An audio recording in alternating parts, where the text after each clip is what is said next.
Hello, everyone. Welcome to Progressive HR Live.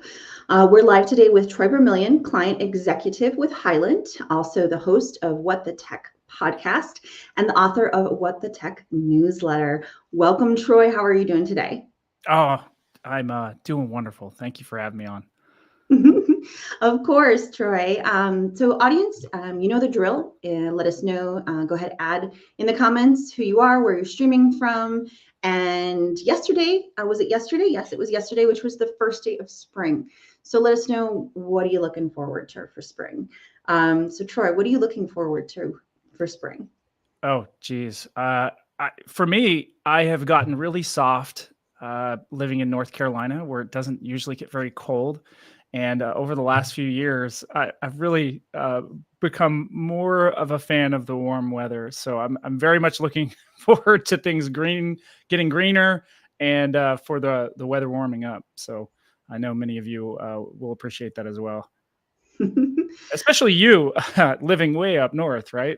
Yes, yes. But that's funny because we don't consider ourselves way up north. We consider ourselves like, we're southern Wisconsin. And so Oh, when I know, it's like we're in Florida. We're the Florida of Wisconsin. right. So, but yeah, when people say up north, we think of like, past Wausau into the UP and into like near Lake Superior. So it's weird. We're like, oh, you're Northwoods. No, we're not Northwoods. We're very metropolitan. We're like only 2 hours away from Chicago. So it's funny to hear non-Wisconsinites say that. But what I'm looking forward to is I love walking and kind of seeing, what flowers have kind of like popped up since the day passed. And the weather now is just really, really crazy. Where it was like almost 80 degrees a few weekends back, and now it's going to snow tomorrow. So that's what we Wow. have to look forward to from Wisconsin. I had a little bit of that when I lived in Denver, but since living here in North Carolina, we're lucky if we get one snow scare, let alone a snow every single year. So a little different. Well, let's get into our questions, Troy. And audience, if you have any questions for Troy or myself, go ahead and pop those into the comments and we'll answer those live. My first question to you, your LinkedIn headline includes health plan strategist. What does that mean? And how do you differentiate yourself from other employee benefit executives? Yeah, great question. Here's where I'd like to start. I know you love statistics, right? And so I wanted to share some of what's going on to explain more about why is it important that you have a healthcare strategist versus maybe a healthcare broker. Since 2000, medical costs have increased north of about 4.8% year over year, where the GDP is around 2.85%.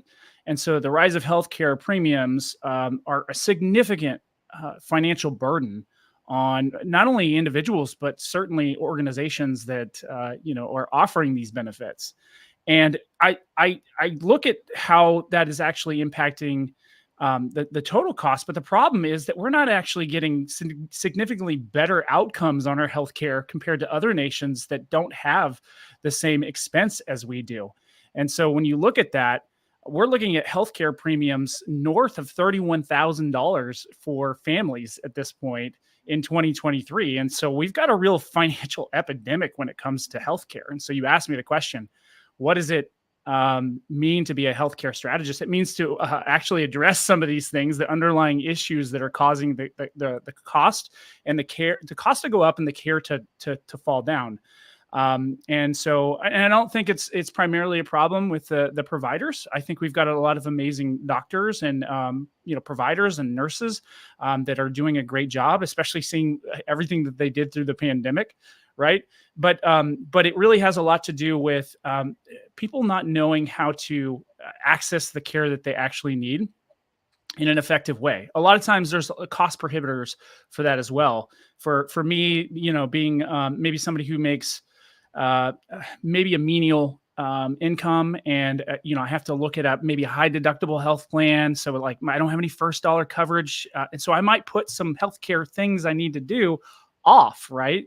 And so when I'm thinking about this, it's more about the quality of healthcare, and that shouldn't depend on the size of your paycheck. But unfortunately, here in America, it's kind of turned that way. If that makes sense. So this really underscores the need and the critical importance of working with a health plan strategist like myself, because it's just more than just selling you insurance. It's really being a key player in navigating the complex landscape in healthcare, right? And specifically around the financing and the strategic planning around deploying that to your people. Because at a financial firm, you may have the ability to deploy a much richer benefit than you can at, say, a small manufacturer in a rural area, right? And so, by being a strategist, I help my clients understand the myriad of different options available to them, and sometimes that means it's kind of outside of the norm of what they've seen. A lot of times, if you were evaluating a partner in the areas of, evaluating insurance and your broker, you might hear a lot of the same theme. But from me, you're going to hear something very different. How are you funding your healthcare? It's not always fully insured. Sometimes we could be looking at level funded, captives, self-insured strategies or plans. And it's really determining which best fits or suits that client and their unique needs. And so I would think it's really important because the maturity of that organization, their current population, their risk tolerance, all of these things go into providing a distinct solution for their organization and their employees. So hopefully that gives you some idea or flavor. Thanks, Troy. So one of the things, like, I know back in my corporate HR career, that when I sat down with our brokers, that they were talking a complete different language to me. Mm-hmm. And I was thinking, well, if I'm heading this up, if I'm heading up the communications between our health plan and our employees, and not just saying, oh, hey, your health plan's going up 5% this year, or we've decided that, smoking indicates that you may have health issues in the next, few years, then we're going to have all smokers pay a little bit extra. The communication, I didn't know that much about everything that you just talked about. I mean, wouldn't you think that as an HR professional that is something that we should really know? But that's the case, is that we're expected to know, but we don't. It's not part of the curriculum for being in HR. Right. So I think it's really interesting how we educate ourselves while we're trying to help our employees understand a completely different language. It is a completely different language. And let me tell you, it's meant to be confusing. Unfortunately, the industry has made it that way, especially in insurance. So if I was to simplify things, most people, Americans, 88% plus, do not understand general, very basic benefit terms. And so I think HR, albeit that they're in better shape than your typical, rank and file person, unfortunately, it's always changing. And so the terminology is always changing. And I like to say it this way. It's like drinking from a fire hose. Like, how could you do it? You can't even get your lips around it, right? Because it's just too much pressure. So I think it's no fault of yours. If you're sitting in a position, you're like, I don't know what to do. I feel overwhelmed. Your partner, if they're doing a good job for you, should be like walking you through, here's the next step. Here's the next progressive thing that we can do to help you achieve your goals. It should be all about your goals. The other thing that I find is sometimes these decisions are made in disparate departments. So HR is forced to communicate and implement all these strategies, but a lot of times the decisions are made at the C-suite and not necessarily always focused on the outcomes. A lot of times it's a financial decision, right? The CFO says, well, this is all we can afford. Yeah. This is all we can afford. So now you've been forced into a new model that you don't even know how to explain it to the employees in a way that would be meaningful to them. And so you've got this big gap or delta that needs to be mended. So, and the problem is it just gets more and more complicated and more difficult. And so I'm a big believer in first, helping you understand exactly what the options are, not changing too much too quickly. And by the way, by leveraging some of these strategies, nothing actually has to change for the employees initially. You just change the funding model, which provides more capital for you to use in the areas where you need them, whether it's deploying first dollar resources to employees so that they can get their preventative care taken care of, more than just what the Obamacare offers, right? I think other people need things that, like, they need to be able to go to the doctor, and their kids are going to get sick a couple of times a year, right? And so I think there's unique and creative ways where you can just make, without changing your budget around it or actually improving the budget, you can make a big impact on people's lives. But it's not going to work with the traditional vehicles that you've been hearing about for a long time. It's just not. So you're talking about, again, you said traditional vehicles, and you're talking about models I've really never heard of. Yep. So how can someone, an HR professional would have to like sift through a haystack to find this needle that you're talking about. But what's a better way that they could, find more about what the type of models you're talking about? Because they don't seem very accessible to, in the fact that we haven't really heard a lot about them. Right. Well, the idea here isn't we're selling you products, right? The idea here is we're solutioning. And so the conversation should look very different. It shouldn't be like, what can you afford this year? I mean, I'm all for a good budget question, right?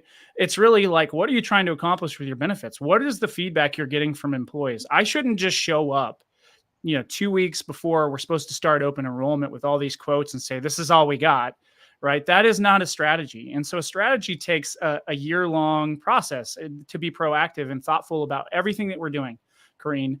And so when it comes to helping you, the heavy lifting should have already been done in what we're looking at 6-8 months before you actually implement it, right? So therefore we're spending time together communicating what's changing on those benefits well before you have to go to the people that depend on these benefits and depend on you as an organization and you as a department, sometimes a department of one, right, to do all this stuff. So your partner should really be doing most of the heavy lifting with you.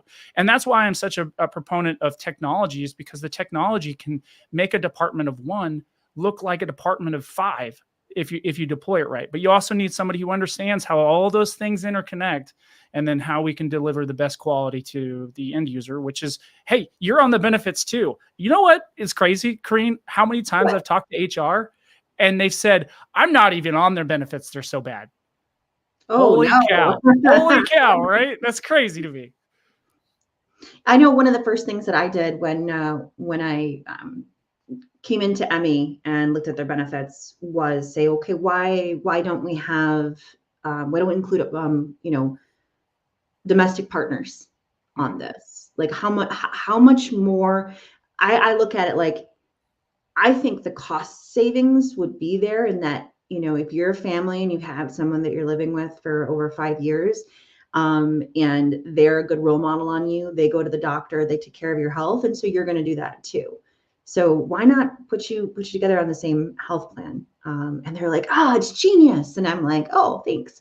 But it's just something that's just so simple. It's almost like the simplest things are just so, not within our grasp. Right. Yeah. Well, everything nowadays for I'm seeing is very cookie cutter. And that doesn't take into consideration, again, what your goals are as an organization, as a department, as an individual, and certainly how do we align those with corporate goals, right? So I think look, if a broker's listening to us right now, I think the way you provide value to your clients is very simple. You need to come up with one big idea that you could, whether they say yes or no to it, every single year. One big idea that is meaningful to them. It's not just like, oh, I think you should do this because everybody else is doing it. I think this would be meaningful to you because X, Y, or Z. And so big ideas a lot of times don't get deployed, but a lot of times they get the conversation going around, well, that might not work, but there's an alternative solution that is maybe halfway to that, right? That our population would get behind. For example, you've heard of consumer-driven healthcare, right? Right.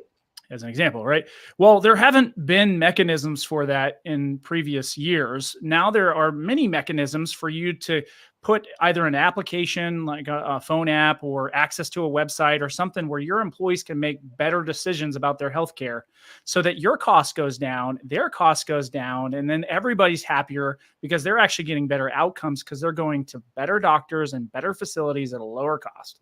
That just makes sense. But we've been doing that forever with Amazon, where we're like, I'm going to look at the reviews for this. I'm going to buy this. I'm not going to buy that. Right. Because everything we can check online. Well, why is healthcare not that way? Well, we're moving towards that.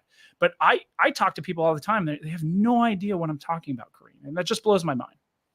So you're talking like we use like a My Chart, or and I'm not sure if it comes from Epic Systems, but it's a My Chart where you can communicate with your doctor and you don't have to like make an appointment just to talk to them, or you don't have to go to a recording to talk to them. You can just message back and forth with them in real time.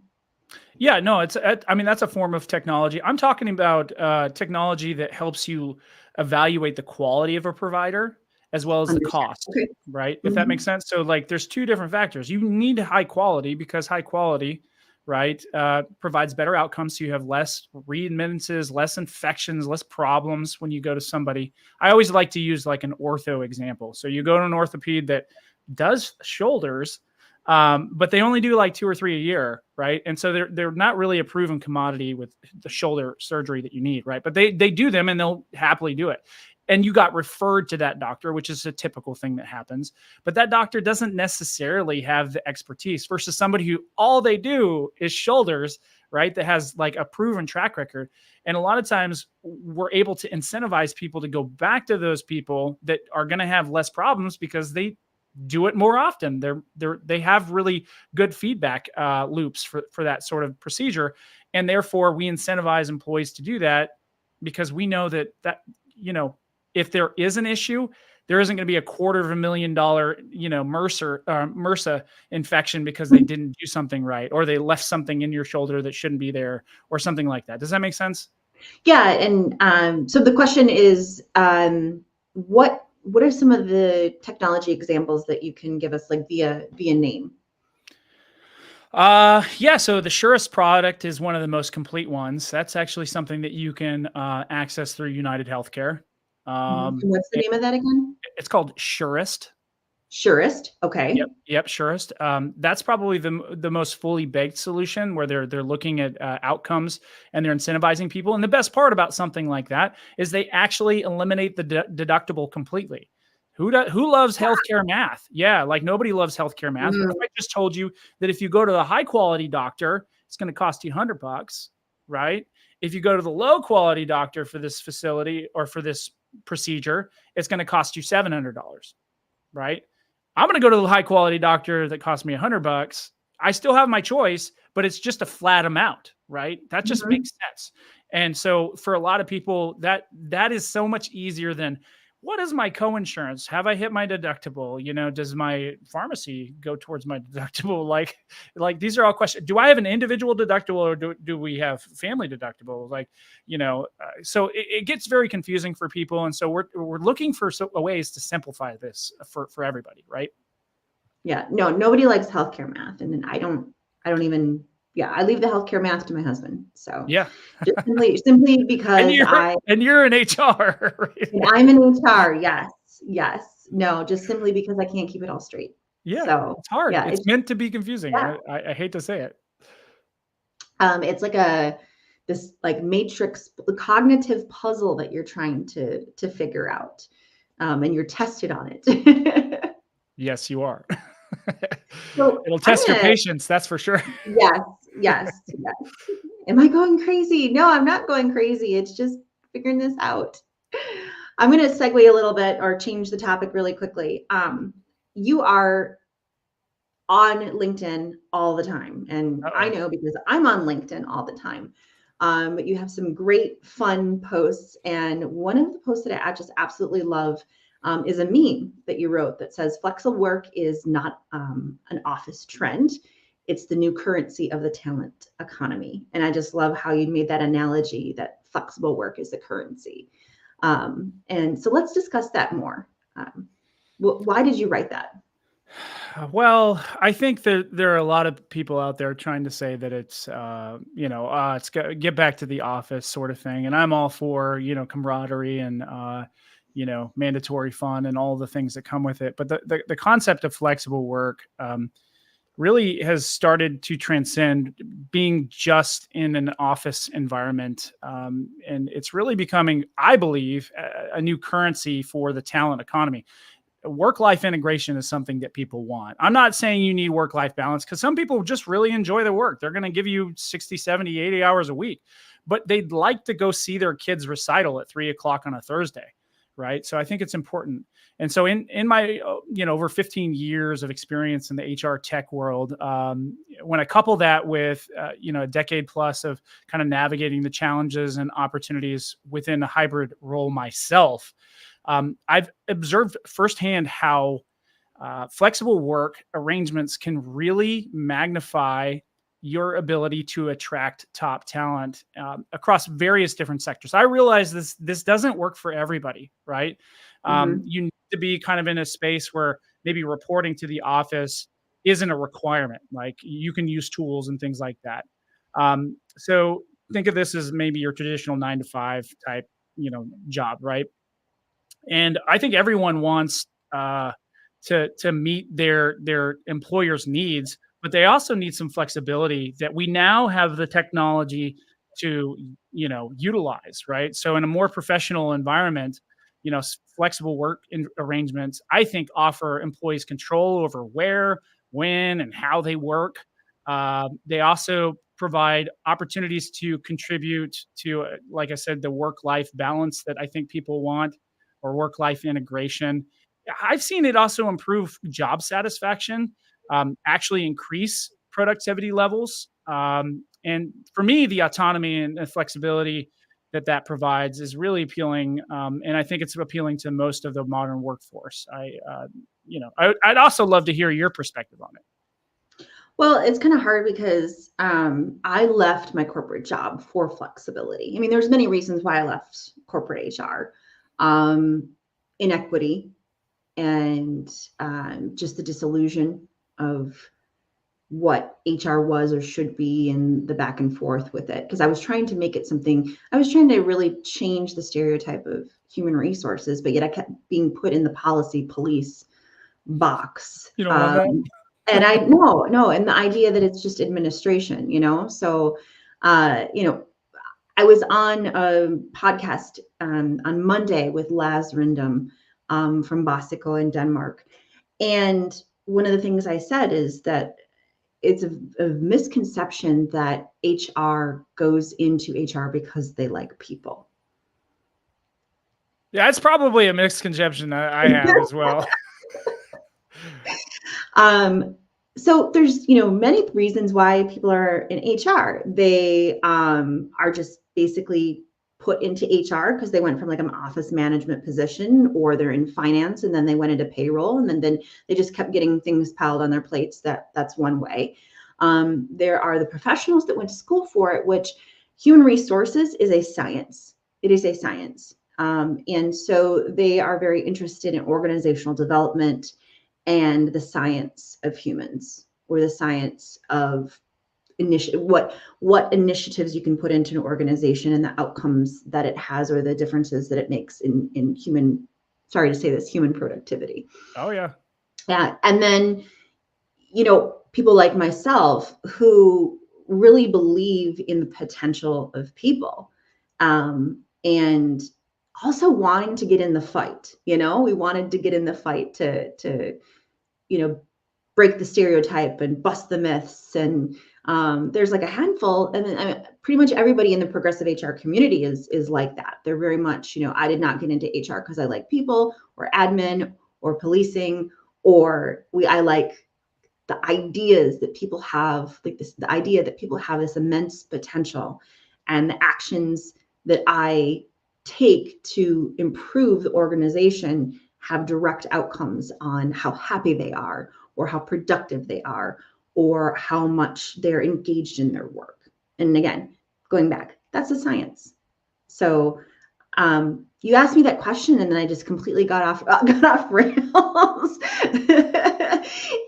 So you asked me, oh, we just had a question come in. And so I'm going to put that up there. And then actually, you know what? I want to ask, you asked me the question about human resources, and what question was that again? Because I totally went off on a tangent.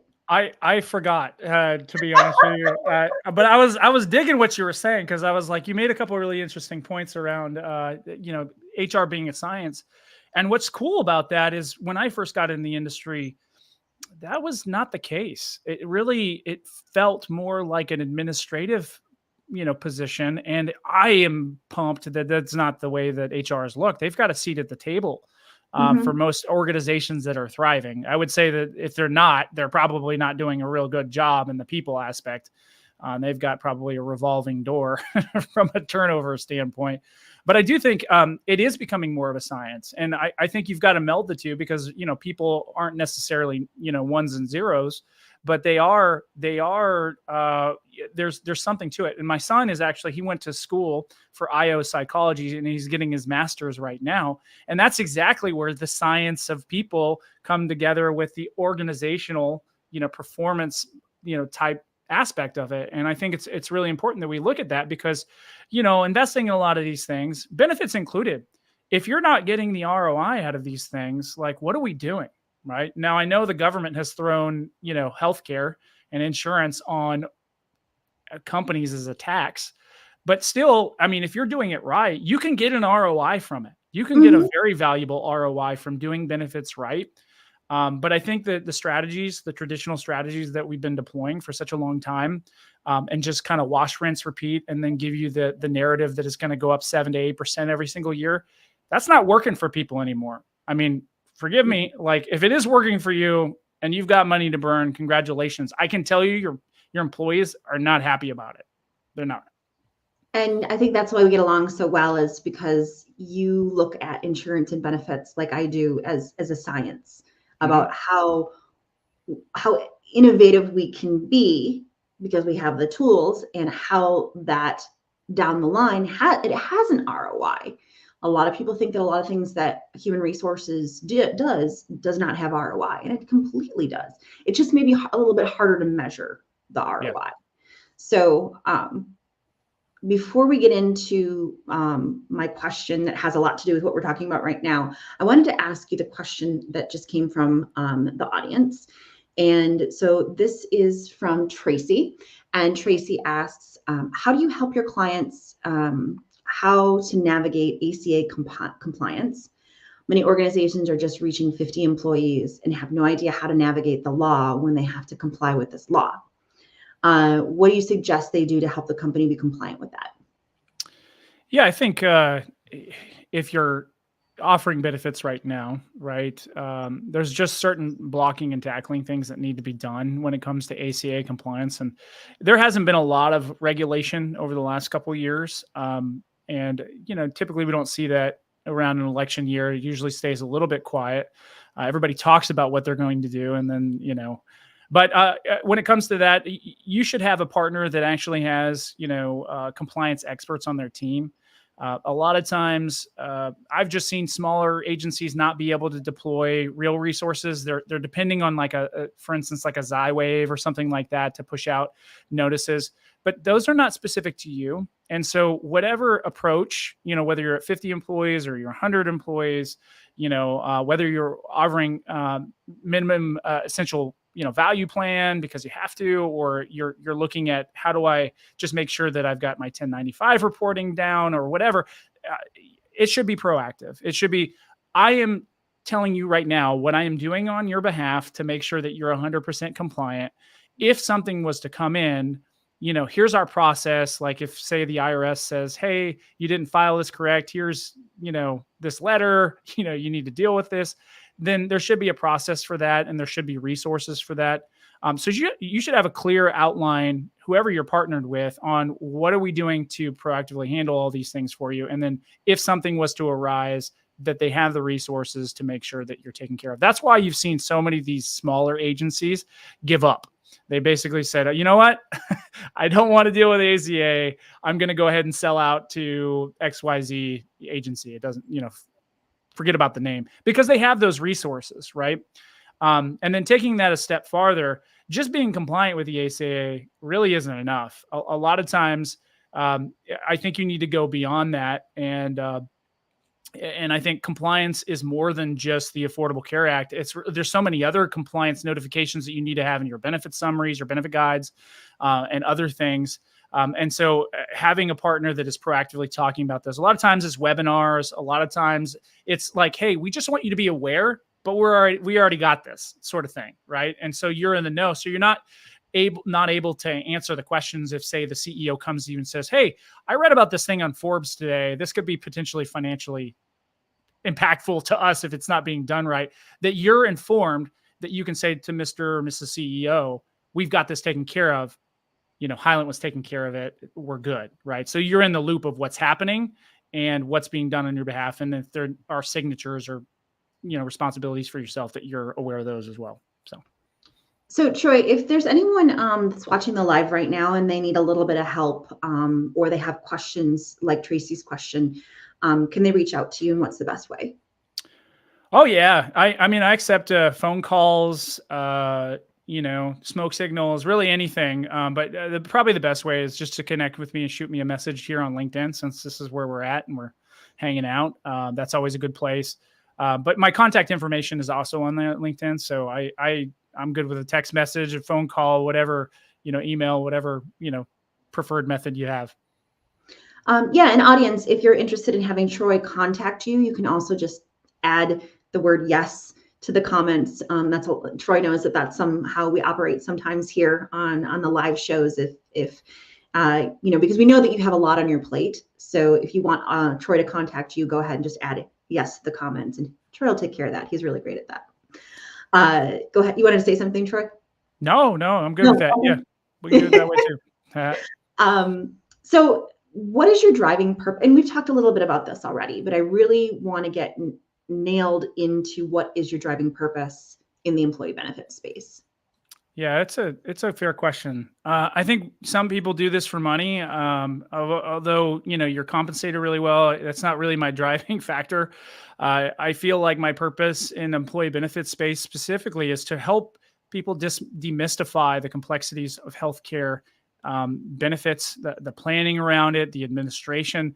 I specifically focus more on the middle market. And so these are organizations that, would be dealing with the ACA compliance and things like that. We can get really creative around, what type of strategies or vehicles or financing models.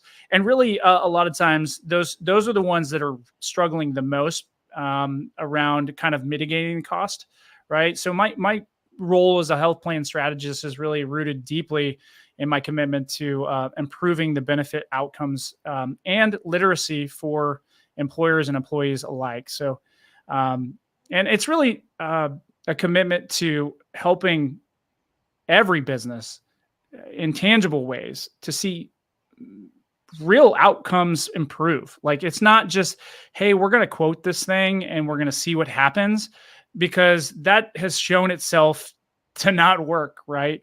But I can also share case studies with you where we've been able to mitigate the cost of, benefits by 50% or more, just by thinking at this problem we all have in an out of the box sort of way, right? Instead of just saying, hey, here's a product that solves this. Here's a product. There are a bunch of disparate things going on. And at the end of the day, that actually just creates more confusion. So what drives me is really just seeing people, especially at the front lines, employees saying, you know what? You really nailed it. I've sat in meetings, open enrollment meetings, where I've had people cry and tell me, man, the last plan was like this, and this plan is like this, and it's like, it really meets my needs because you were paying attention. And that's impactful to me. Like, that really is, that I'm helping somebody who's maybe making $15 an hour purchase healthcare in a new way, in a thoughtful way, right? And so I think we can do that. And answer their questions one-on-one. I think that's important. No, and I think that if I was that employee, that I would really look and say that I feel special to have my broker or the company's brokerage come in and have someone be there. And again, not just to stand in front of everybody and go over how the health plan is going to work this year with open enrollment, and talk about things that nobody really has a general idea. But yeah, I just say it, but I didn't want to offend anybody, and I did that. That just totally, the glossy eyes like this. Even me, I was like glossy-eyed with some of the presentations. But yeah, I think that I would consider myself to be special. So Troy, we've got about 10 minutes left in our conversation here. I've got 2 more questions around progressive HR tech for you. But audience, if you have questions for Troy, now is the time to ask them. Otherwise, like I said, go ahead and reach out to Troy on LinkedIn. He's there every day, just like I am. And he'd be happy to answer your questions or help you with anything that you have going on in your work. So these are the questions we ask, or at least try to ask every guest that comes on Progressive HR Live. What are your new favorite HR tech platforms right now, and why? You're gonna put me on the spot here. I got to name. I know. Yeah, and you don't have to feel like you have to like bring any particular platforms up, but it's a curiosity. Let me give you a little philosophy around this first, and then I'll actually name some names, because I do think there are some providers out there that I've evaluated pretty heavily that are pretty fantastic, depending on your market sector and so forth. But when it comes to evaluating HR tech platforms, I really find myself akin to, I'm kind of like a kid in a candy store, if that makes sense. I'm not just seeking the best and the brightest. I'm actually meticulously tasting these bad boys and making sure that they're the perfect match, for my clients. And as things kind of swiftly evolve, and that's happening on the tech landscape, and there's been a lot of disruption in tech over the last couple of years. I think you've all seen that as well. I believe that I stay ahead of the curve better than most, really kind of scouring the horizon for just the best and the brightest in tech. But a lot of times it comes down to me not necessarily saying, well, you should change your tech platform to this, right? Sometimes that's not the answer. Sometimes it's about configuring the solutions that you have to best meet your needs. Believe it or not, I'd say 9 out of 10 times, it's not going to require you changing. It's going to require maybe some heavy lifting from myself or my team in the areas of configuring the platform that you already have in a way that meets your needs. Now, I'll give you another example of something that I did recently. I helped a client with, they love their technology provider. This technology provider was also providing some HR resources, which was great, but it wasn't enough. And they needed to actually look outside of the solution to provide fractional HR solutions for them that would pick up the phone when their employees called, would help, create policies and do all this stuff, but also do kind of day-to-day stuff inside of their HCM with onboarding and all this stuff. So it was more than it was kind of like managed HR. Does that make sense? Mm-hmm. And the solution that they had with this provider wasn't doing that. It was more consultative HR with tech involved. And so we went to them and we said, hey, look, you've done a great job with the limitations that you have and the solution that you offer, right? And so we evaluated this other solution, and it made sense for them to move to this, but it was a sizable, investment for them.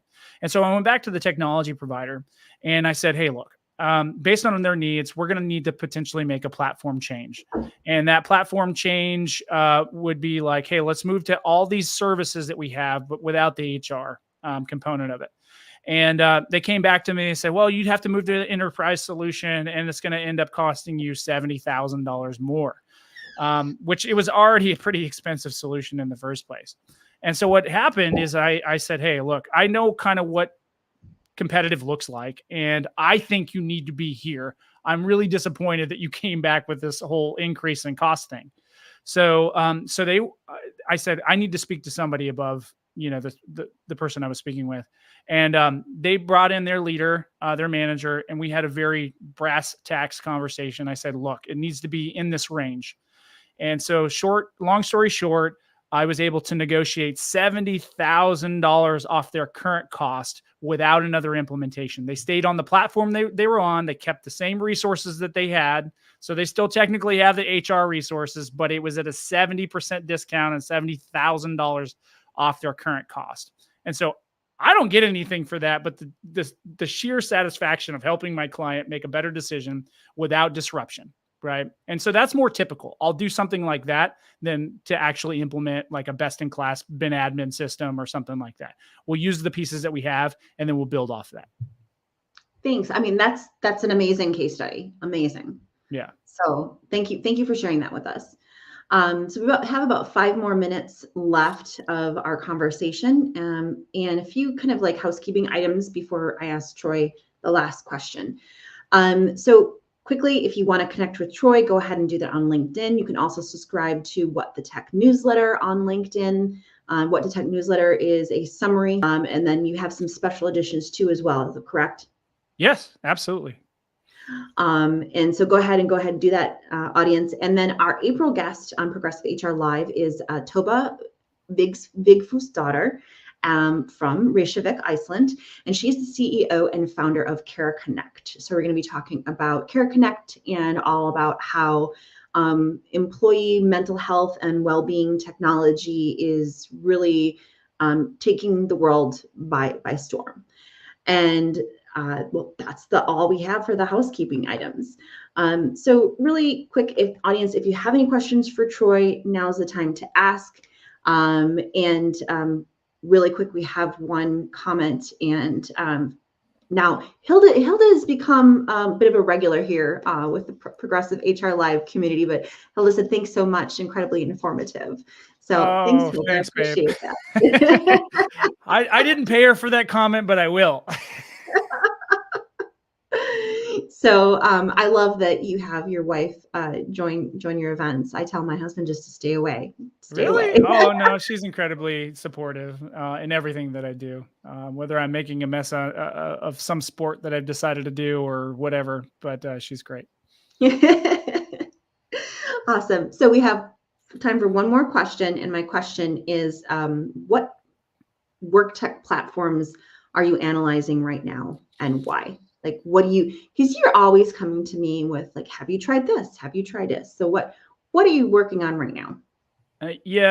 So I don't know that I'm exploring any new ones. And in fairness, I think that everybody has stopped innovating in the area of like new features. From what I've seen, they've been focusing on how do I integrate AI in my platform in some sort of conversational way, right? But also protecting PII and all the things that they need to protect with that. So I think that's where everybody's around, just so they can say, well, we have AI, everybody has AI, right?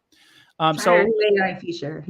Yeah, but so as an HR, tech enthusiast and, over a decade in the industry, there's just a few favorites that I have that I am going to share some of those so that I can give you some specific ideas around the types of ones that I like, and there's reasons for it. But in the middle market space, which is where I spend most of my time, I'm a big fan of Paycor and Paylocity. I know nobody's perfect, so if you've had bad experience with them, I can say that I've had good and bad experiences with pretty much everybody out there. But I believe those two are kind of innovating in the solutions. Paylocity is a little prettier of a solution, so it's got better makeup on it. But Paycor might be a little less expensive, but it's got all the same hardware. At the end of the day, I think those are two impressive middle market solutions. Yeah, of course, you've got ADP and Paychex. They've been doing it for a long time. Very strong payroll, engines behind those. And then you've got Dayforce. I think is really good in the enterprise space, and that would really probably be a couple thousand employees up to 10, 15, 20,000. And then you obviously have Workday. That's way up there in the upper enterprise. The thing with any sort of one size fits all solution is that you're going to have some give and take. And so at some point you might want to consider, from a bin admin standpoint, a best in class benefit admin solution, just making sure that you have API connections, because there's nothing more annoying than your data not seamlessly coming over. And so there's several on that list that we could talk about if you're interested in learning more. And then lastly, I think on the smaller side, I'm just impressed with Rippling. I just am. They're doing some cool stuff with technology on onboarding people into more than just HR stuff. Like, we'll get your email set up. We'll get, you connect to Slack, like all in one foul swoop. So if you're a small company, I think Rippling's doing some really impressive things. So I guess that rounds about my list. Yeah, no, I'm glad you mentioned Rippling. I think that they're doing really, really interesting and innovative. I feel like I'm just, just spitting out what you just said, but I agree with you. We're on the same page. So if we agree, it must be right. So Yes, exactly. Well, thank you everybody for joining us today. Greatly appreciate you and taking your time out of your day to talk about progressive HR and benefits and health plan strategy. Troy, thank you so much for taking your time also to talk to our audience. Greatly appreciate that. Anything that you have to say to our audience quickly before we shut down the live? What do you think? yeah, don't settle for mediocre. And if you really are interested in learning more, please, I cost absolutely nothing. My ideas are free. I'll give them freely, and you take them to the person that you've worked with forever and ask them to implement it. I'm perfectly fine with that. I'd love to see them struggle with it. No, I'm just kidding. Oh, great joke to end the live. All right, everybody, have a fantastic Wednesday. I almost said Tuesday because we usually do these on Tuesday. But thank you, Resourceful Humans, and we will see you in April with Cara Connect. Have a wonderful day, everyone.